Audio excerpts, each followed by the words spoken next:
Hello students, मैं Manish sir अपने YouTube channel BNC पर आप सबका स्वागत करता हूं और today we are going to discuss the first chapter of class 12 business studies, जिसका नाम है nature and significance of management. इसका फर्स्ट पार्ट मैं पहले बना चुका हूं और आपने देख भी लिया है।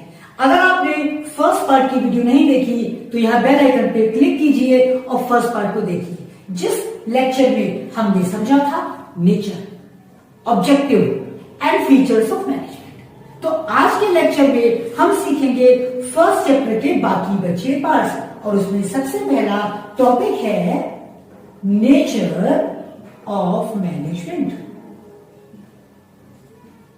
यानी कि मैनेजमेंट का नेचर क्या है।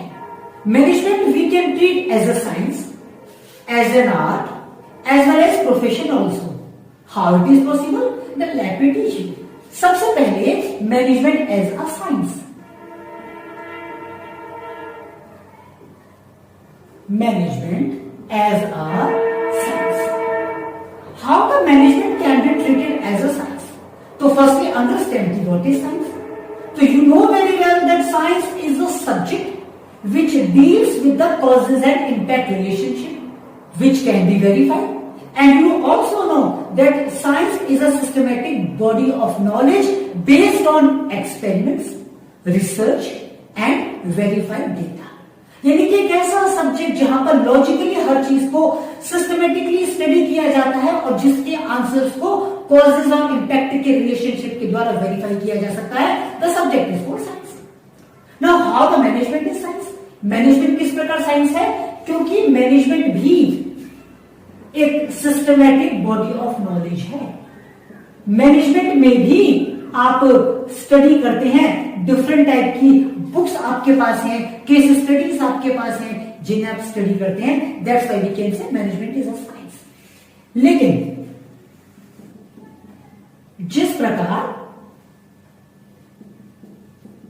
बेसिक साइंस यूनिवर्सली एप्लीकेबल होता है, the management principles are not universally applicable, क्योंकि एक मैनेजर को according to situations and according to conditions अपने प्रिंसिपल्स को चेंज करना पड़ता है और अप्लाई करना पड़ता है। तो साइंस का जो ये फीचर है कि साइंस यूनिवर्सली एप्लीकेबल होता है, this feature of science is not applicable in the management. And the third feature is principles based on experiments. Science में रिसर्च होती है, एक्सपेरिमेंट्स होते हैं और कई सारे एक्सपेरिमेंट्स के बाद हम अपने अल्टीमेट रिजल्ट पर आते हैं।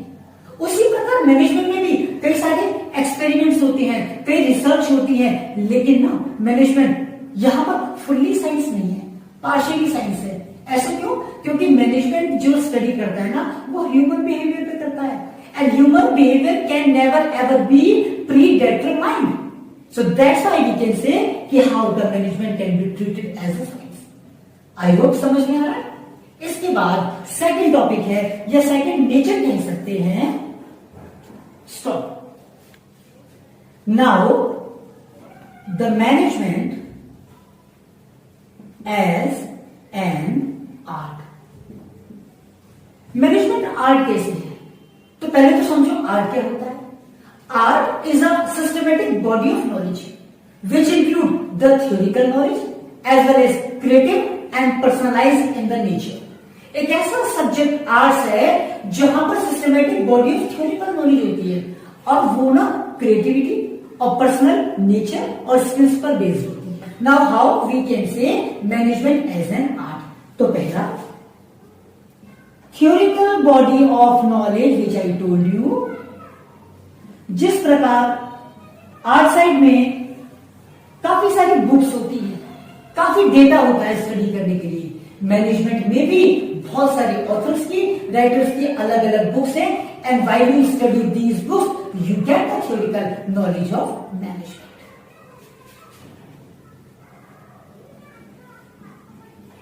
Personalised in nature. जैसा कि मैंने बताया कि आर्ट से क्रिएटिविटी पर बेस्ड है और सबका काम करने का तरीका पर्सनलाइज मतलब अलग अलग होता है।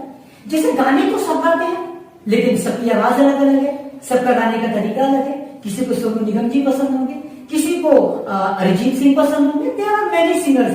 Same as how a manager can motivate the leaders, how they lead the team, it depends upon the personal nature of manager. ये उसकी क्रिएटिविटी पर और ये उसके काम करने के तरीके पर डिपेंड करता है. And then the third one is based on practice. बहुत सिंपल सी बात. The more you will practise the more you will get improve.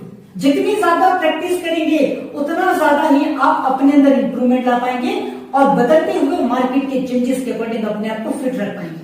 एक सिंगर लगातार रियाज करता है ना, एक क्रिकेटर लगातार नेट प्रैक्टिस करता रहता है ना, सेम एज एक मैनेजर को भी सिचुएशंस के अकॉर्डिंग अपने आप को बदलते और ढालते रहना चाहिए और अपने स्किल्स में, अपनी एबिलिटीज में according to the market, according to the dynamic environment nature changes करते रहने चाहिए. So that's why we can say कि आर्ट और मैनेजमेंट में काफी ज्यादा सिमिलरिटीज होती है. थर्ड नेचर है मैनेजमेंट एज अ प्रोफेशन. यहां पर स्टॉप कर दो. Now if you want to note this topic, आप नोट कर लीजिए, तब तक मैं इस बोर्ड को रख करके आगे का टॉपिक बोर्ड पर आपके लिए लिखता हूं. ठीक है, चलिए.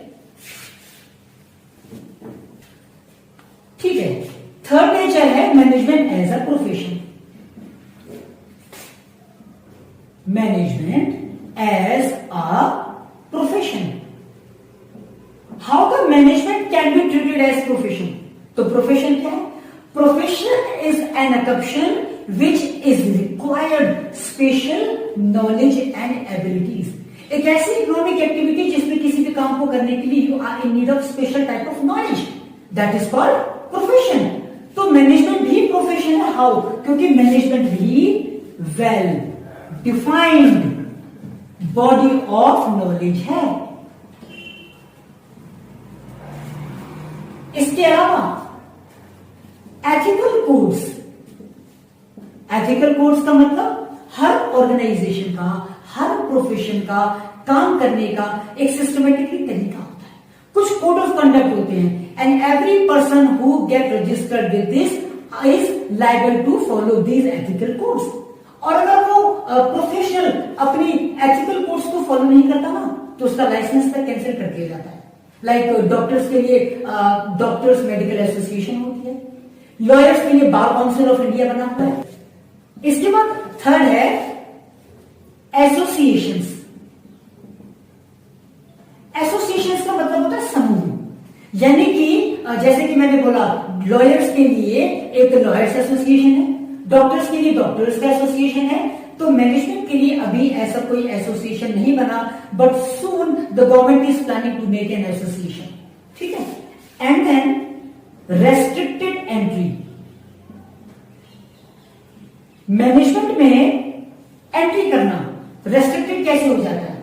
जिस प्रकार if you want to be a doctor तो एमबीबीएस कंपल्शन इज ना there. If you want to become a lawyer you have to do LLB ना. सेम एज अगर आपको मैनेजमेंट में जाना है या if you want to be the manager of a company तो एमबीए के द्वारा ही आप जा पाएंगे. ऐसा आजकल एक जमाना आता जा रहा है.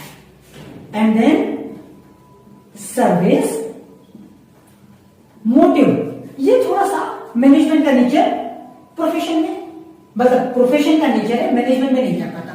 क्योंकि ना प्रोफेशन में सर्विस मोटिव होता है. सर्विस का मतलब सोशल वेलफेयर होता है, लेकिन मैनेजमेंट इसका थोड़ा सा अपोजिट हो जाता है. क्योंकि मैनेजमेंट में गोल्स अचीवमेंट इंपॉर्टेंट होती है और किसी भी संस्था का गोल क्या होता है? प्रॉफिटेबिलिटी. तो प्रॉफिट और सर्विस एक साथ तो नहीं आ सकते ना. तो ये 2-3 जो फीचर्स हैं प्रोफेशन के वो मैनेजमेंट में अप्लाई नहीं हो पाते हैं. तो इस प्रकार हमने सीखा द नेचर ऑफ मैनेजमेंट. अब एक और टॉपिक आएगा जिसका नाम है लेवल्स ऑफ मैनेजमेंट. अब पढ़ते हैं टॉपिक लेवल्स ऑफ मैनेजमेंट. जैसे कि मैं आपको समझा रहा हूं कि management is not an activity which is done by any individual. It is a group activity. It is a team effort in which many person give their efforts, their work to the achievement of the goal of organisation. तो अब जितने सारे लोग हैं उन सबकी activities, उन सबका अथॉरिटी लेवल, उनकी ड्यूटीज, उनके रोल, उनकी रिस्पॉन्सिबिलिटीज अलग अलग होते हैं ना. तो उनके अथॉरिटीज और रिस्पॉन्सिबिलिटीज के चेन के according we can divide the levels of management into 3 categories.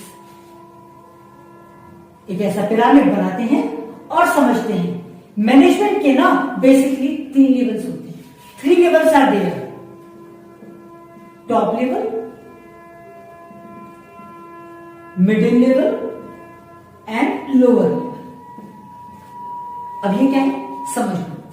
Top level management include consist the CEO, CFO, chairperson, president, vice president, board of directors etcetera.